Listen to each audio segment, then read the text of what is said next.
இந்த தனியார் பள்ளி யார் நிறைய நடத்துறாங்கன்னு பார்த்தா திமுக அவங்கதான் நிறைய நடத்துறாங்க. அவங்கதான் ஓனரா நிறைய ஸ்கூலுக்கு இருக்கிறாங்க. அது சிஎம் குடும்பத்துக்கு சேர்ந்தவங்க கூட ஒரு ஸ்கூல்ல நடத்தி இருக்கிறதா எல்லாருக்கும் தெரியும். அது அவங்களே வெப்சைட்லயே போட்டிருக்காங்க, நம்ம மறைக்கிறதுக்கு ஒண்ணும் கிடையாது.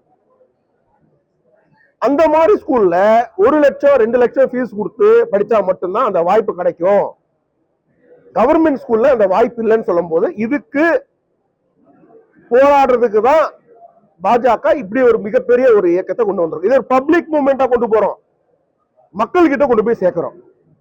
அக்கா தமிழிசை சவுந்தரராஜன் அவர்கள் உங்களுக்கு எல்லாருக்கும் தெரியும், பத்திரிகை நண்பர்கள் எல்லாருக்கும் ரொம்ப நெருக்கமா இருப்பாங்க. அக்கா ரொம்ப அன்பானவர்கள்.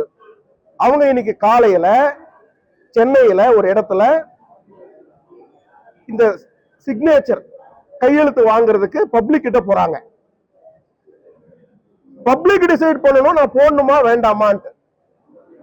நான் ஒரு கடைக்கு போய் அண்ணா இந்த மாதிரி மும்மொழி கொள்கையை நாங்க கொண்டு வரோம், இந்த அரசாங்கம் வேண்டாம்னு சொல்றாங்க, உங்க குழந்தை படிக்கணுமா வேண்டாமா அப்படின்னா, உங்களுக்கு படிக்கணும்னா கையெழுத்து போடுங்க, வேண்டாம்னா போடாது, இவ்வளவு சப்ஜெக்ட்.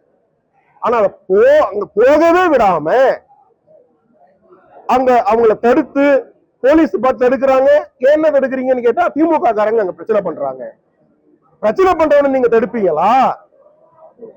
இல்ல இரண்டு மாநிலத்துக்கு கவர்னரா இருந்தவங்க, இதுக்கு முன்னாடி அவங்க நம்ம மாநிலத்துல பாஜகவின் தலைவரா இருந்தவங்க, ஒரு ஸ்டேட் லீடர், ரெஸ்பான்சிபிள் சிட்டிசன்,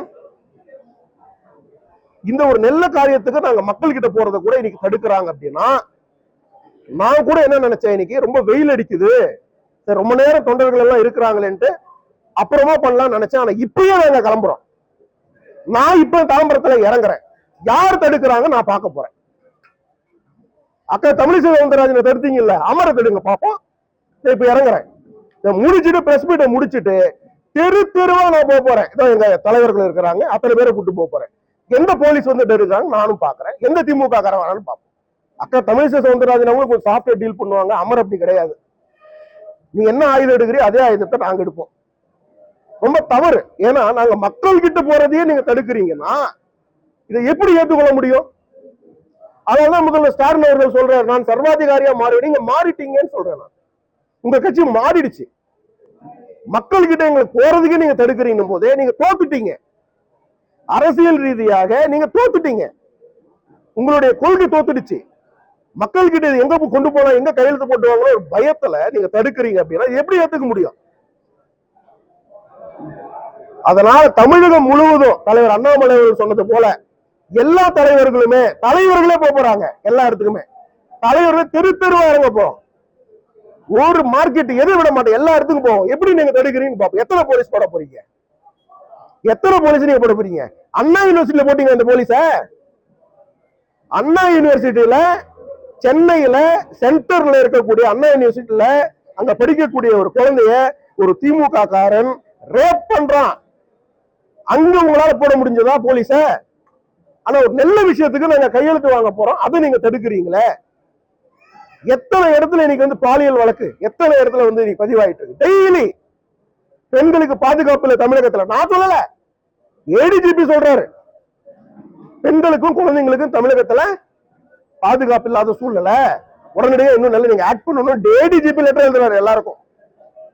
அந்த மாதிரி சூழ்நிலையில நீங்க தடுக்கணும்னு நினைக்கிறீங்க, அதை விட மாட்டோம். இப்ப இதை முடிச்சுட்டு நானே போறேன், பத்திரிகையாளர் நீங்களும் வரலாம், என்ன நடக்குதுன்னு பார்ப்போம். தாம்பரத்துல எந்த டிசி வராரு, எந்த ஏசி வராரு, யாரு வராங்க களத்துக்குன்னு பாத்துக்கலாம்.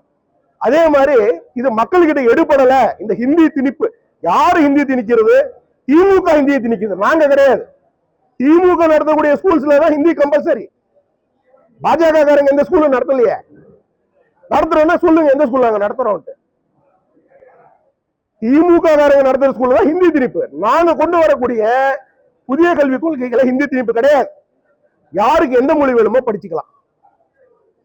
நான் தெலுங்கு படிச்சுக்கலாம், என் குழந்தைய தெலுங்கு படிக்க வைக்கலாம். இல்ல தெலுங்கு தெரியும், மலையாளம் படிக்கணும், மலையாளம் படிக்க வைக்கலாம். இல்ல கன்னடா வேணும், கன்னடா படிக்க வைக்கலாம். இல்ல உருது, இஸ்லாமிய சகோதரர்கள் எத்தனையோ உருது படிக்கணும்னு இருக்கும், உருது படிக்கலாம், பிரெஞ்சு படிக்கலாம். இந்த மாதிரி 1008 ஆப்ஷன்ஸ் இருக்கு. ஆனா அதை நீங்க தடுக்கணும்னு நினைக்கிறீங்களே.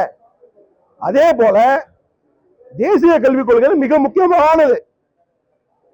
மதர் டங்குக்கு ப்ரிஃபரன்ஸ் உண்டு. தாய்மொழி கல்வி, அந்த தாய்மொழி வழியில கல்வி, அது நீங்க தடுக்கணும்னு நினைக்கிறீங்க. இதுக்கு மிக முக்கியமான காரணம், கவர்மெண்ட் ஸ்கூல்லயும் இந்த மாதிரி ஒரு ஹை ஸ்டாண்டர்ட்ஸ் ஆன ஒரு எஜுகேஷன் வந்துடுச்சுன்னா இந்த பல திமுக காரங்க நடத்தக்கூடிய சிபிஎஸ்இ ஸ்கூல்ஸ் இழுத்து மூட வேண்டிய சூழ்நிலைக்கு வரும். அதனால இது இந்த டிராமா பண்ணிட்டு இருக்காங்க.